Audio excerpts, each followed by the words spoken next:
Oke guys, selamat datang di channel Badars 17. Kali ini admin akan membahas lanjutan anime Kuronoso Kanshi atau bisa disebut juga dengan Black Summoner berdasarkan light novel. Saya ingatkan ini adalah lanjutan dari video sebelumnya. Jadi bagi yang belum menonton pembahasan sebelumnya, silahkan ditonton terlebih dahulu. Oke, sebelum ke pembahasannya, tolong bantu channel ini dengan tekan tombol subscribe dan hidupin loncengnya agar tidak ketinggalan update terbaru dari channel ini. Oke, kita langsung saja ke pembahasannya.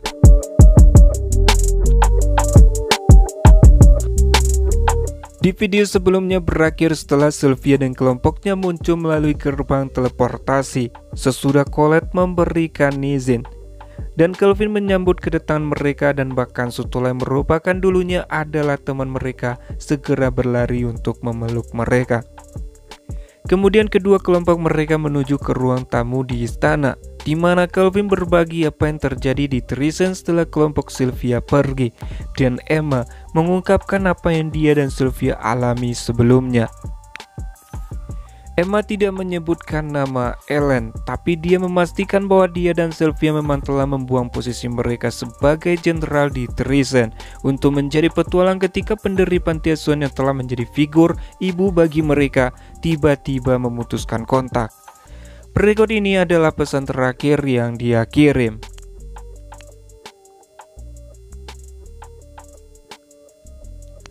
Seolah-olah surat ini ditulis dengan tergesa-gesa. Tulisan tangan yang indah itu agak kacau dan hanya berisi informasi yang minim. Tidak heran Sylvia dan Emma segera berangkat mencarinya.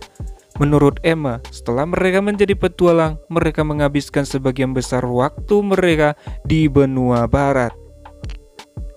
Sylvia dan Emma menundukkan kepala untuk meminta maaf kepada Sutola. Rasa bersalah terlihat jelas di wajah mereka. Sutola meminta mereka melihat ke arahnya. Sutola di sini berkata seperti yang baru saja dikatakan kakak tersayang Kelvin, ingatannya telah kacau. Dia merasa seperti baru kemarin bermain dengan mereka berdua, tetapi pada saat yang sama dia juga merasakan keterkejutan karena kehilangan mereka. Itu membuatnya sangat sedih dan kesepian.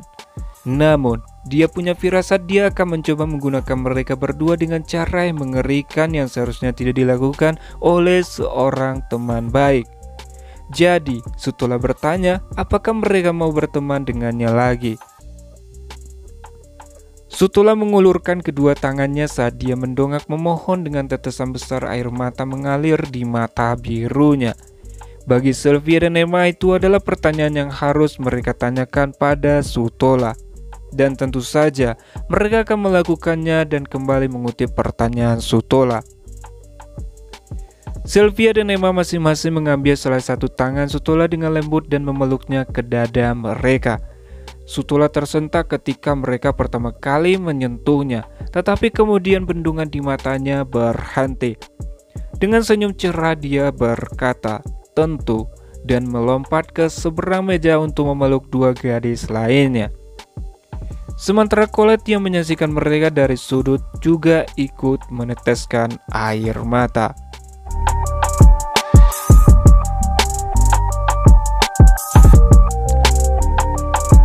Karena Sutola telah berhasil berbaikan dengan Sylvia dan Emma dengan baik, Kelvin meminta istirahat untuk memberi mereka ruang mengerjakan ketinggalan.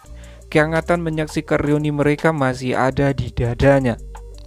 Kelvin mengundang Colette untuk bergabung dengan mereka, tetapi dia menolak dengan senyum yang belum pernah Kelvin lihat sebelumnya. Itu adalah senyum yang sangat indah sehingga Kelvin hampir ragu apakah dia sedang berbicara dengan Colette yang asli, terutama mengingat dia telah melihatnya membuat senyuman yang sangat berlawanan tadi malam.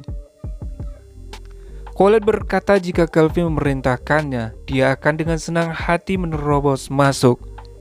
Kali ini Kelvin terkejut melihat senyum fanatik Colette sambil berlutut dalam posisi berdoa. Kelvin kepikiran menggunakan kesempatan ini untuk meminta maaf pada Evil. Singkat cerita, Evil langsung memaafkannya. Sebenarnya, dia bahkan tidak marah sejak awal. Ternyata, alasan dia terlihat sangat sedih adalah karena Kelvin terlihat lebih lelah dari biasanya. Satu-satunya kekhawatirannya adalah kesejahteraan Kelvin. Hal itu membuat Kelvin benar-benar terharu. Namun, kesengsaraan Kelvin baru saja dimulai ketika Kelvin meminta maaf kepada Evil. Operator intelijen super berbakat Angie berhasil mendengarnya. Dan tentu saja dia memberikan intel yang bocor ke Sarah. Sarah meletakkan buku-buku jarinya saat Angie dengan tenang menarik pelatihnya. Kelvin segera bersujud dengan bentuk sempurna. Tapi sebelum Kelvin berhasil mendapatkan pose perlindungan mutlak itu, Sarah mencengkram leher Kelvin dan menyeretnya ke salah satu aula pelatihan yang digunakan oleh Ordo Suci para Ksatria. Kelvin mempertahankan penghalang Helix ganda yang kokoh di sekitar dirinya untuk melindungi diri dari pukulan Sarah. Pada saat yang sama, Kelvin mencoba berunding dengannya, tetapi amarah Sarah sudah tidak terkendali, bahkan membuat Kelvin mundur selangkah. Secara alami, Sarah mengenakan Blood Scream Mage. Sarah menggunakan tangan besarnya itu untuk mencakar Kelvin. Jadi Kelvin mati-mati menangkisnya menggunakan perisai anginnya. Meskipun dual Helix Barrier langsung mencabik-cabik permukaan telapak tangan Sarah, dia terus menekan dengan tekanan yang tak henti-hentinya, membuat Kelvin tak bisa berkata apa-apa karena ketakutan. Tangan Sarah di luar penghalangnya memang merupakan ancaman, tetapi masalah sebenarnya adalah Angie dengan kecepatan angin menyelinap melalui penghalang angin Kelvin dan mengayunkan belati di tangannya dalam satu pukulan cepat. Untungnya, berkat mereka berdua berada di kelompok yang sama, Kelvin bisa melihat lokasi Angie di peta. Kelvin dengan tenang menangkis serangannya dengan pedang hitam Aklama sambil tetap memperhatikan Sarah melalui parallel processing.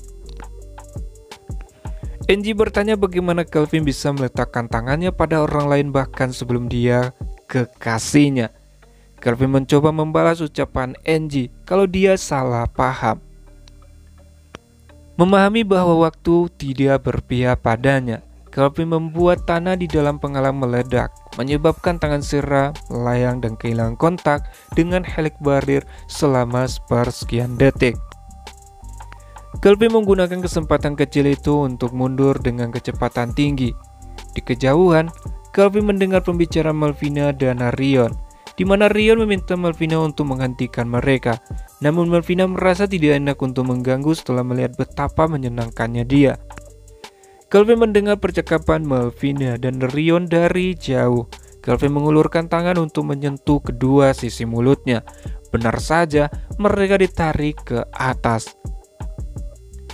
Angie berkata pada Sarah kalau mereka tidak bisa terus seperti ini.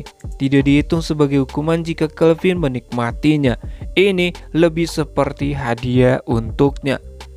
Sarah membalas dengan berkata ini adalah masalah. Ketika dia melihatnya tersenyum begitu ceria, dia secara tidak sadar bersikap lunak padanya.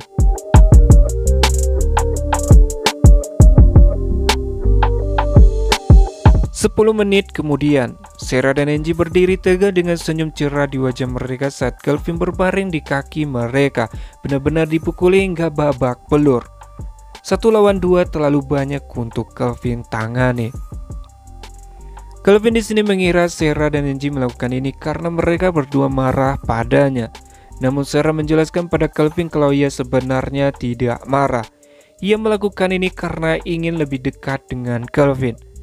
Ada sebuah buku yang mengatakan kalau seorang akan lebih dekat dengan bertarung, jadi dia hanya mencoba untuk mempraktekannya. Angie dan Sarah mereka berdua saling melakukan tos yang terdengar bersih. Mereka senang mereka merasa lebih dekat dengan Kelvin. Setelah mendengar alasan mereka melakukan pertarungan ini, Kelvin sebenarnya sangat tersentuh. Tidak bisa mengeluh sebagai seorang pria, tapi tetap saja 3 rekan Kelvin lagi muncul bersiap sepenuhnya. Kelvin berjuang untuk berdiri saat menggunakan sihir putih untuk menyembuhkan dirinya kembali.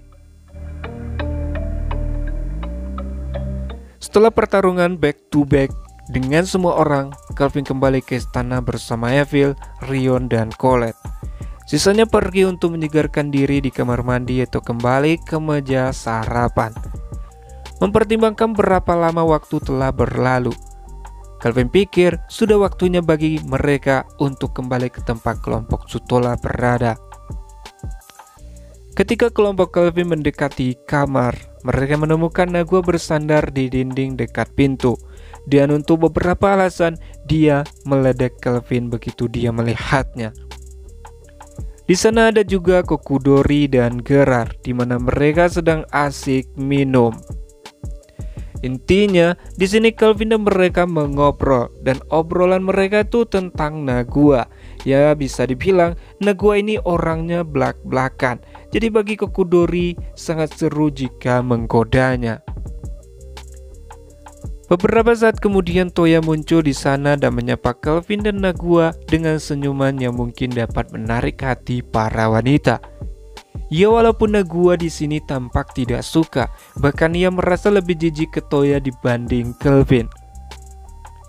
Toya berkata jika Nagua di sini itu berarti guru Sylvia ada di sini dan bertanya apakah dia ada di ruangan itu. Nagua di sini terus melontarkan kata bajingan ke Toya, tapi Toya tidak terpengaruh. Dia berjalan lurus ke kamar saat Nagua perlahan mundur. Keringat dingin mengalir di wajahnya saat tangannya berinsut ke arah senjatanya. Calvin bertanya-tanya apakah dia harus turun tangan. Calvin menoleh untuk melihat Gerard dan menemukan dia dan Kokudori memegang alkohol yang sebenarnya di tangan mereka, menonton situasi sebagai hiburan. Calvin bertanya-tanya apakah Toya barusan memanggil Sylvia guru. Calvin pikir Sylvia telah merawat mereka ketika di benua barat sementara waktu. Jadi kemungkinan Toya telah membuat kesalahan besar sehingga menarik semua orang di sekitarnya. Nagua di sini terus-menerus berteriak menyuruh Toya berhenti. Calvin pikir dilihat dari betapa gelisahnya Nagua tidak diragukan lagi, itulah yang terjadi.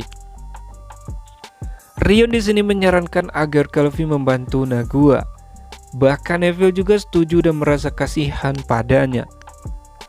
Sebenarnya, Calvin lebih ingin menyaksikan sesuatu hal yang tak terduga yang mungkin terjadi. Tapi karena ini permintaan Rion dan Neville, Calvin setuju. Dengan begitu, Calvin menanyakan di mana Setsuna dan yang lainnya. Sontak mata Nagua seketika itu berbinar.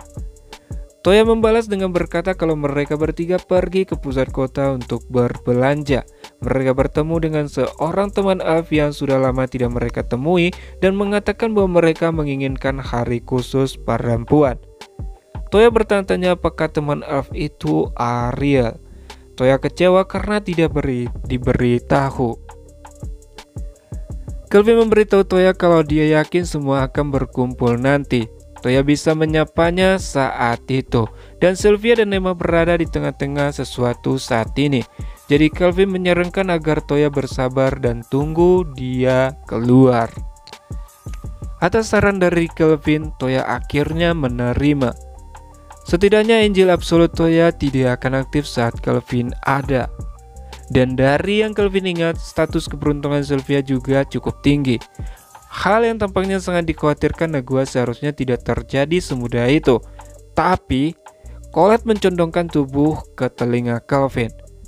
Colette berkata kalau ada yang harus dia beritahu tentang Toya. Colette bilang selain keterampilannya, Toya terkadang masih memanifestasikan keberuntungan yang tak terbayangkan. Mendengar itu, Calvin terkejut. Colette jelaskan jika keberuntungannya hanya karena skillnya, dia juga punya metode untuk meniadakannya. Namun, ia sendiri tampaknya memiliki disposisi yang memberinya keberuntungan dalam berbagai cara. Tentu saja, frekuensi kejadian ini jauh lebih rendah daripada saat skillnya bekerja. Tapi saat itu terjadi, ia memiliki kecenderungan kuat untuk melibatkan lawan jenis. Setelah mendengar penjelasan Colette, Calvin segera menyuruh Toya agar menjauh dari Evil dan Rion. Untuk pertama kalinya, Kelvin mendapati dirinya ingin menjadi sekutu Nagua. Mereka sekarang berada di perahu yang sama.